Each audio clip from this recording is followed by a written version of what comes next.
Hello everyone, welcome to my channel. My name is Aparna. In today's video, we will continue with our chapter. So let's start fractional distillation of petroleum. You must have seen various being formed when water is heated in a container. If we cover the container with a lid, we see some water droplets on the inner surface of the lid. This process is known as distillation. We will first try to understand the distillation of a mixture of two liquids in distillation. In distillation, if a mixture of two liquids is heated, then both of them are converted into their vapor form.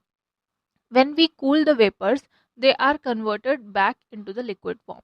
ठीक है, देखिए क्या हो रहा है यहाँ पर.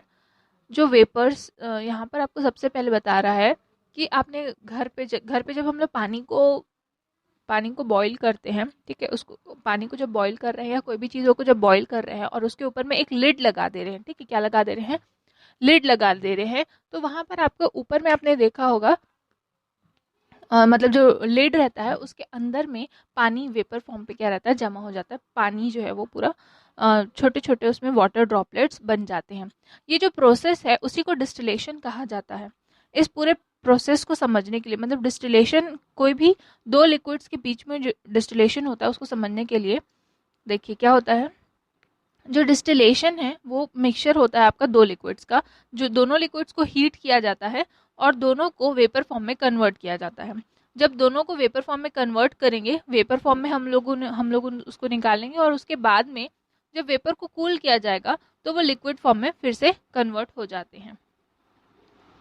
All liquids continuously evaporate even at room temperatures, but on heating, the amount of vapor being formed starts increasing. The amount of vapor being formed is inversely proportional to the boiling point of the liquid. This means that more vapor will be formed for the liquid which has a lower boiling point, and less vapor will be formed for the liquid with the higher boiling point. When we cool down this vapor mixture, then we get more of the liquid which has a lower boiling point and less amount of liquid which has the higher boiling point. We can understand this further through the following example of liquid A and liquid B. देखिए क्या बोल रहा है, जो liquids continuously evaporate हो रही है room temperature में, ठीक है, या फिर रूम टेम्परेचर में जो लिक्विड कंटिन्यूसली इवापोरेट हो रही है या फिर हीट करते हुए, ठीक है, हीट करते हुए जो अमाउंट ऑफ वेपर है वो क्या होता है, जब हीट हो रहा है तो वो अमाउंट ऑफ वेपर क्या होगा, वहां पर बढ़ता जाएगा. जो अमाउंट जिसमें अमाउंट ऑफ वेपर, यहाँ पर देखिए अमाउंट ऑफ वेपर जो है वो क्या रहता है, इनवर्सली प्रोपोर्शनल रहता है boiling point of the liquid से. इसका मतलब ये कि जितना ज़्यादा वेपर उस लिक्विड में फॉर्म होगा, ठीक है, कोई भी लिक्विड में अगर जितना ज़्यादा वेपर फॉर्म होगा जिसका बॉइलिंग पॉइंट जो है वो कम है, मतलब यहाँ पर जिस लिक्विड का बॉइलिंग पॉइंट कम है उसका वेपर जो है वो ज़्यादा फॉर्म होगा, ठीक है, और जिस लिक्विड का बॉइलिंग पॉइंट ज़्यादा है उसका जो वेपर है वो कम फॉर्म होगा. ठीक है, जब इन दोनों मिक्सचर्स को कूल किए जाएंगे, ठीक है, जब इन दोनों मिक्सचर्स को कूल किए जाएंगे तो हमको लिक्विड मिलेगा. एक लिक्विड ऐसा मिलेगा जिसका बॉइलिंग पॉइंट कम है और एक लिक्विड हमको मिलेगा जिसका बॉइलिंग पॉइंट ज़्यादा है. तो हम लोग इस चीज़ को क्या देख सकते हैं, लिक्विड और लिक्विड बी के एग्जाम्पल के थ्रू हम लोग देख सकते हैं. तो देखिए यहाँ पर लिक्विड ए जिसका बॉइलिंग पॉइंट कम है और लिक्विड बी जिसका बॉइलिंग पॉइंट हाई ज़्यादा है, उसको जब हीट करेंगे तो वेपर निकलेंगे. ज़्यादा वेपर ए से निकलेंगे क्योंकि उसका बॉइलिंग पॉइंट कम है, और कम वेपर जो है वो लिक्विड बी से मिलेंगे क्योंकि उसका बॉइलिंग पॉइंट जो है वो ज़्यादा है. ठीक है, अब यहाँ पर इसको कूल किया जाएगा तो फिर से वो लिक्विड में चेंज हो जाएंगे, ज़्यादा ए से मिलेगा और बी से क्या होगा, कम अमाउंट हमको मिलेगा. If we want to completely separate these two liquids, we will have to repeat the distillation process again and again. ठीक है, देखिए अगर हम चाहते हैं कि हमको दोनों लिक्विड्स अलग अलग मिल जाए तो हमको बार बार डिस्टिलेशन प्रोसेस जो है वो फिर से करना पड़ेगा. Petroleum is a mixture of many different hydrocarbons whose boiling points are very close to each other. It is very difficult to separate such mixtures using simple distillation method. Therefore, we have to use a technique for this separation which requires a special apparatus called a fractionating column. This method of separating a mixture of two or more miscible liquid whose boiling points are very close to each other is known as fractional distillation. देखिए petroleum जो है उसमें बहुत सारे अलग अलग different types के hydrocarbons रहते हैं जिनका बॉइलिंग पॉइंट लगभग एक दूसरे के सिमिलर ही होता है, ठीक है। तो इनको सेपरेट करना नॉर्मल सिंपल डिस्टिलेशन मेथड से पॉसिबल नहीं होता। इसके लिए हम लोग क्या करते हैं, एक टेक्निक, इनको सेपरेट करने के लिए एक टेक्निक का यूज़ होता है जिसमें एक अपैरेटस की ज़रूरत पड़ती है जिसको हम फ्रैक्शनेटिंग कॉलम भी कहते हैं। ये जो मेथड है मिक्सचर को सेपरेट करने का, दो या दो से ज़्यादा लिक्विड्स के लिए मिक्सचर को सेपरेट किया जाता है जिसके बॉइलिंग पॉइंट्स जो हैं वो बहुत ही मतलब आसपास में हैं। तो ये सेपरेशन, ये जो प्रोसेस है सेपरेशन का, उसको फ्रैक्शनल डिस्टिलेशन कहा जाता है। आप यहाँ पर देख सकते हैं ड्राइंग में देखिए ये जो अपैरेटस है, ठीक, देखिए ये जो है वो आपका अपैरेटस है और यहाँ पर से क्रूड ऑयल जो है वो हॉट क्रूड ऑयल पास हो रहा है और फिर से इसको यहाँ पर बॉईल किया जा रहा है 600 डिग्री सेंटीग्रेड पे। अब ये अलग अलग लेयर्स हैं जहाँ पर हमको अलग अलग जगह पर अलग अलग जो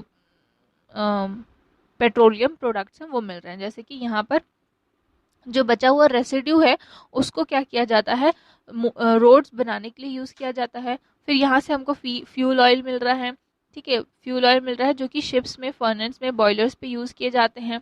नेक्स्ट लुब्रिकेटिंग ऑयल और वैक्स मिल जा रहा है। नेक्स्ट गैस ऑयल मिल रहा है, फिर कैरोसिन मिल जा रहा है, फिर नैप्था मिल जा रहा है पेट्रोल, और फिर पेट्रोलियम गैस हमको मिल जा रहा है। इस तरीके से अलग अलग लेयर्स पे हमको अलग अलग चीज़ें मिलती हैं जिनको अलग अलग तरीके से यूज़ किया जाता है। In fractional distillation of petroleum, first of all, the crude oil is heated in a furnace and the vapors are directed towards the lower part of the fractionating column. The mixture of vapors rises up in the column and then condenses into liquid and comes down. As more and more hot vapors are introduced into the column, the condensed fractions again change into vapors. Thus, the distillation process is repeated continuously. In this way, the compounds with lower boiling points get condensed in the upper part of the column and then are collected separately. As we move down the column, liquids with higher boiling points are separated and collected. This is how fractions having different boiling points are separated from petroleum at different levels. देखिए क्या हो रहा है fractional distillation में, जब petroleum है उसको मतलब पेट्रोलियम जो है वो क्या रहता है, आपका क्रूड ऑयल को सबसे पहले हीट किया जाता है यहाँ पर फर्नेस पे। अब इसके जो वेपर्स निकलते हैं, यहाँ से जो वेपर्स निकल रहे हैं उसको इसमें पास किया जाएगा, ठीक है, क्या होगा उसको इसमें यहाँ पर से पास किया जाएगा और फिर जो वेपर्स है हायर बॉइलिंग पॉइंट जिनका है वो यहाँ पर नीचे में होती जाती है और जैसे जैसे वो ऊपर जाएगी तो ऊपर में जो ऐसे ऐसे वेपर्स जिनका बॉइलिंग पॉइंट कम है वो ऊपर में कलेक्ट होती है, ठीक है। अब यहाँ पर हर फॉर्म पे क्या है, बार बार यहाँ पर जो वेपर्स हैं वो अलग अलग कॉलम पे इंट्रोड्यूस होते हैं, अलग अलग कॉलम में जाते हैं और फिर वहाँ पर जो फ्रैक्शंस हैं वो फिर से क्या होता है, वेपर से फिर से आपका लिक्विड में चेंज कर दिया जाता है। इस तरीके से जो ऐसे कंपाउंड जिनका बॉइलिंग पॉइंट कम है वो ऊपर में कंडेंस्ड हो जाते हैं और जिनका बॉइलिंग पॉइंट कम है वो नीचे में अलग से कंडेंस्ड हो जाते हैं, ठीक है। नीचे में जो लिक्विड्स है उनका बॉइलिंग पॉइंट जो है वो ज़्यादा रहता है, उनको कलेक्ट किया जाता है और सेपरेट कर लिया जाता है। तो इस तरीके से क्या होता है, आपका अलग अलग बॉइलिंग पॉइंट्स वाले जो वेपर्स है वो अलग अलग कलेक्ट किए जाते हैं और पेट्रोलियम में से निकाल के उसको फ्रैक्शंस में अलग अलग जगह रखा जाता है। We have seen that fractional distillation of petroleum yields many important substances at different temperature in the column. These substances are known as petrochemicals and are used in various industries. Many of the industries in modern times are completely dependent on petrochemicals, ठीक है। हमने देखा कि fractional distillation में, ठीक है, जो petroleum का फ्रैक्शनल डिस्टिलेशन हो रहा था, अलग अलग सब्सटेंस हम लोगों को उसमें से मिल रहे थे, अलग अलग कॉलम से अलग अलग सब्सटेंसेस मिल रहे थे। ये जो सब्सटेंसेस हैं उनको पेट्रोकेमिकल्स कहा जाता है और इनको बहुत सारी अलग अलग इंडस्ट्रीज में यूज़ किया जाता है। बहुत सारी इंडस्ट्रीज मॉडर्न टाइम्स में पूरी तरीके से पेट्रोकेमिकल्स के ऊपर डिपेंडेंट है। अब देखिए पेट्रोकेमिकल्स क्या होता है। The chemicals obtained from petroleum are called petrochemicals. The story of the initial attempts to use petrochemicals is very fascinating. A long time ago, in the Gulf region, petroleum would seep out slowly on its own in small pits.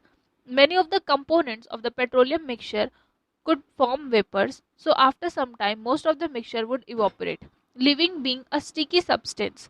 This sticky substance this sticky substance was used for waterproofing boats. People also used it to join together bricks and stones while constructing houses.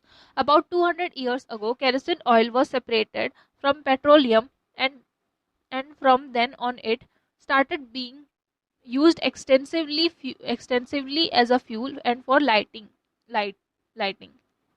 देखिए क्या हो रहा है, जो chemicals obtain हो रहे हैं chemical petroleum से, उनको पेट्रोकेमिकल्स कहा जाता है.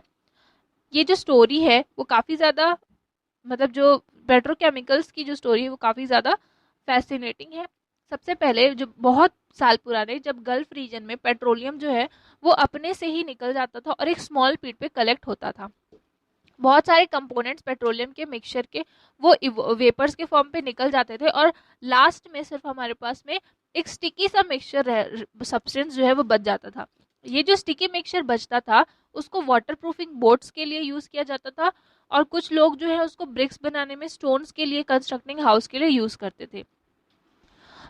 200 ईयर्स अगो, ठीक है, केरोसिन ऑयल भी क्या है, पेट्रोलियम से ही सेपरेट किया गया. उसी टाइम से ये जो फ्यूल है उसको उसी टाइम से केरोसिन को फ्यूल के लिए और फिर लाइटिंग के लिए यूज किया जाने लगा. In mid 19th century, a jelly obtained from petroleum was used to treat burns and other wounds, especially by factory workers. This was the basis for using petroleum jelly in cosmetics. Today, petrochemicals are used in industrial production of detergents, fibers, polythene, and other man made plastics. देखिए, mid 19th century में एक jelly type का substance जो कि हम लोगों को petroleum से ही मिलता था, उसको बर्न को, मतलब जल जाता था किसी को भी, उसको ट्रीट करने के लिए और बाकी सारे अदर वाउंड्स में यूज़ किया जा सकता था फैक्ट्री वर्कर्स के द्वारा. ये था आपका पेट्रोलियम जेली का कॉस्मेटिक्स में यूज़ करने का बेसिस. ठीक है, आज पेट्रोकेमिकल्स जो है वो इंडस्ट्रियल प्रोडक्शन, डिटर्जेंट्स में, फाइबर्स पे, पॉलीथीन और बहुत सारे मैनमेड प्लास्टिक्स में भी यूज़ किए जाते हैं. Our world has been revolutionized by the use of plastic products in various fields. The plastic industries plays an important role in our country's economy. The importance of plastics is increasing day by day with the widespread use of the plastic objects. हमारी दुनिया जो है वो बहुत ज़्यादा use plastic products के लिए बहुत ज़्यादा क्या हो गई, रेवोल्यूशनाइज्ड हो गई है. जो प्लास्टिक इंडस्ट्री है वो काफ़ी ज़्यादा इम्पॉर्टेंट है किसी भी कंट्री के इकोनॉमी के लिए, क्योंकि जो प्लास्टिक का जो इम्पोर्टेंस है वो भी क्या हो गया, बहुत ज़्यादा बढ़ गया है, क्योंकि बहुत ज़्यादा यूज़ होने लगा है प्लास्टिक के ऑब्जेक्ट्स. ठीक है, नेक्स्ट क्लास पे हम पढ़ेंगे रिसाइकलिंग प्लास्टिक से. आपका आज के लिए इतना ही. Thank you.